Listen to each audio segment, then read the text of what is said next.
Shalom, kembali saya menyapa Anda semua, Jemaat GPKDI Eklesia, dan seluruh pendengar channel ini. Kiranya kita semua ada dalam damai sejahtera dan sukacita dari Tuhan Yesus. Sebelum kita mendengar firman Tuhan, mari kita bersama-sama berdoa.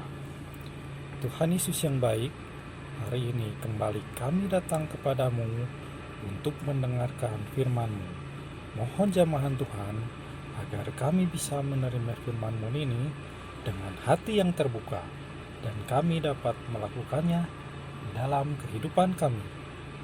Tolonglah hamba-Mu yang menyampaikannya agar dia dapat menyampaikan firman-Mu sesuai dengan kehendak-Mu. Terima kasih Tuhan. Dalam nama Tuhan Yesus kami berdoa. Amin.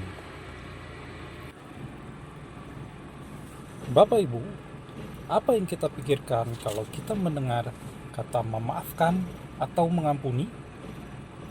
Kedua kata yang mudah diucapkan, tetapi kadang sulit untuk dilakukan. Kadang begitu berat bagi kita untuk memaafkan orang yang sudah menyakiti hati kita, atau memaafkan orang yang sudah membuat kita kecewa, yang sudah menyalahgunakan kepercayaan kita, atau memaafkan orang yang sudah membuat kita susah atau celaka karena akibat perbuatannya. Juga memaafkan orang yang sudah berbuat jahat pada kita tanpa alasan. Tetapi Tuhan Yesus mengajarkan kita untuk selalu memaafkan dan mengampuni orang yang berbuat salah pada kita.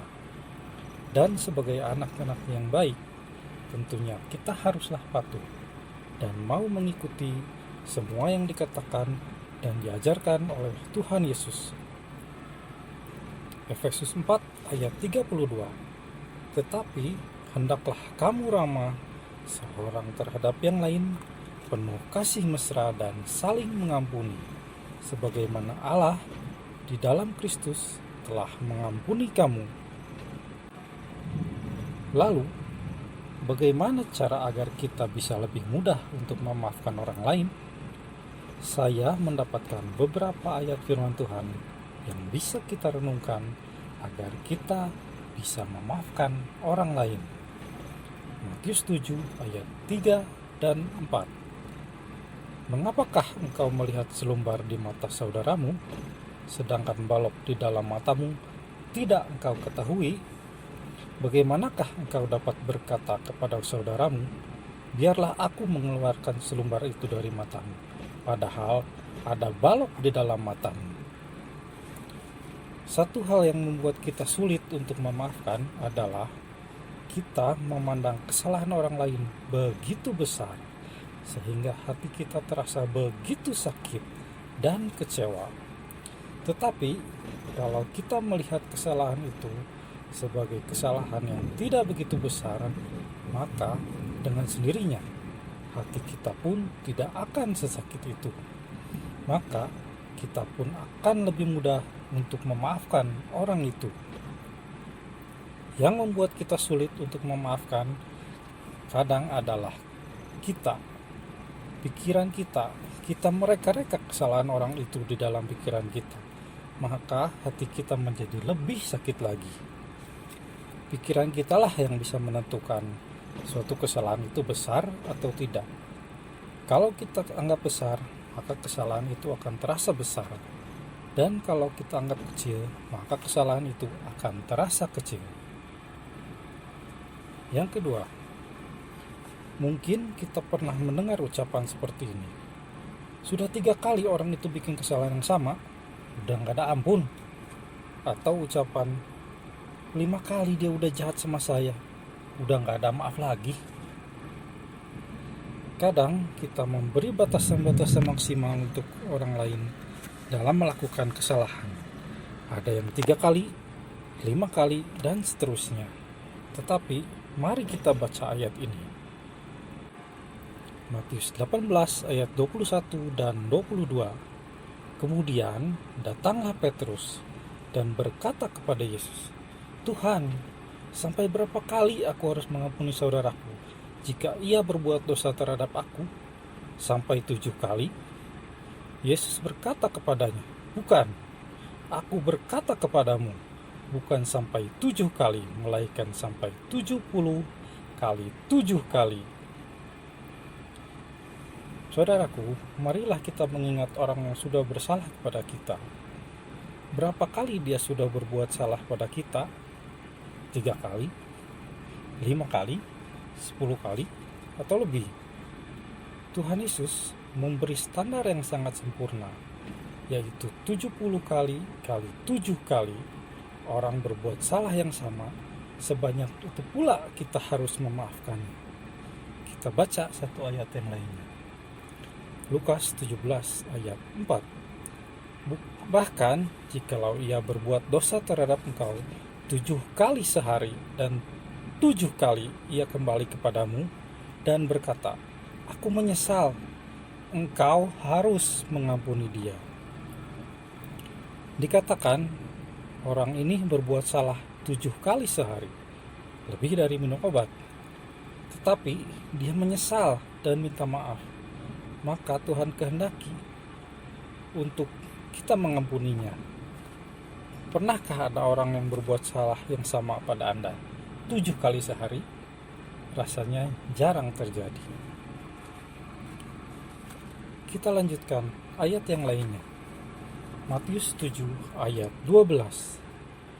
"Segala sesuatu yang kamu kehendaki supaya orang perbuat kepadamu, perbuatlah demikian juga kepada mereka.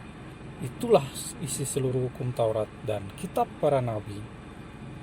Kadang kita sulit untuk memaafkan orang lain, tetapi saat kita berbuat salah pada seseorang, kita pun ingin kita dimaafkan.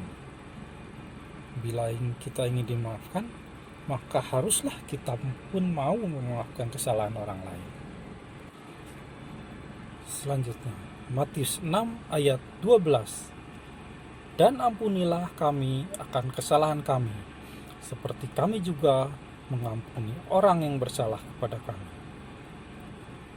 Tuhan Yesus mengajarkan murid-muridnya berdoa, yaitu doa Bapa kami.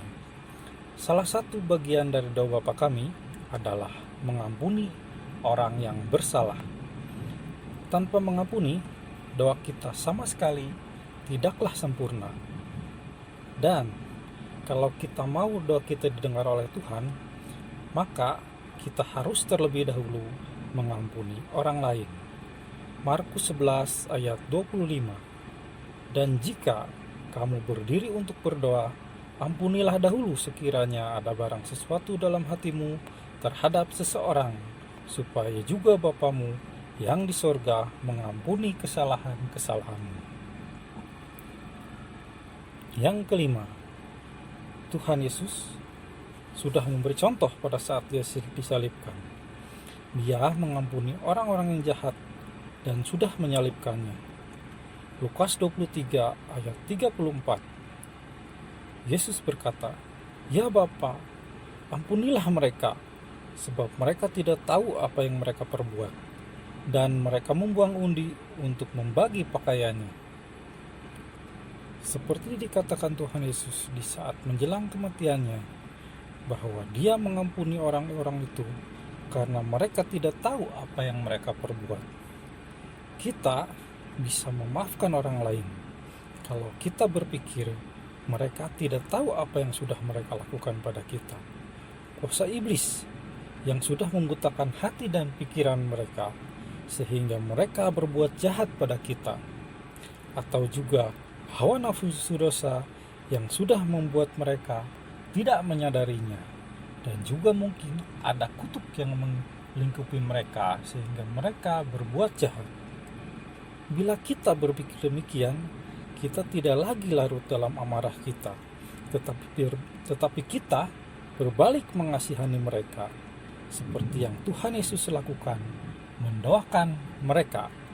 Yang terakhir, bila masih juga sulit bagi kita untuk mengampuni dan memaafkan orang lain, mungkin kita bisa merenungkan ayat yang terakhir ini. Markus 11 ayat 26. "Tetapi jika kamu tidak mengampuni, maka Bapamu yang di sorga juga tidak akan mengampuni kesalahan-kesalahanmu. Saudara, ayat ini begitu keras menegur kita dan menegaskan kita untuk memaafkan dan mengampuni. Sekali lagi, memaafkan dan mengampuni. Tuhan tidak akan mengampuni kesalahan kita kalau kita tidak mengampuni orang yang bersalah pada kita. Tidak diampuni Bapa berarti api neraka dan hukuman kekal menanti kita. Oleh karena itu, marilah kita saling memaafkan dan saling mengampuni supaya kita selamat dari hukuman. Mari kita berdoa. Tuhan Yesus, terima kasih atas peringatan-Mu melalui firman-Mu. Bila kami selama ini sulit untuk memaafkan dan mengampuni, kami mohon ampuni kami. Ajar kami untuk dapat mengampuni semua orang yang sudah bersalah pada kami. Tolong ubahkan hati kami ini, agar kami mempunyai hati yang penuh dengan kasih seperti Tuhan Yesus, sehingga kami dapat selalu mengampuni. Terima kasih Bapa. Dalam nama Tuhan Yesus kami berdoa. Amin. Shalom. Tuhan Yesus memberkati.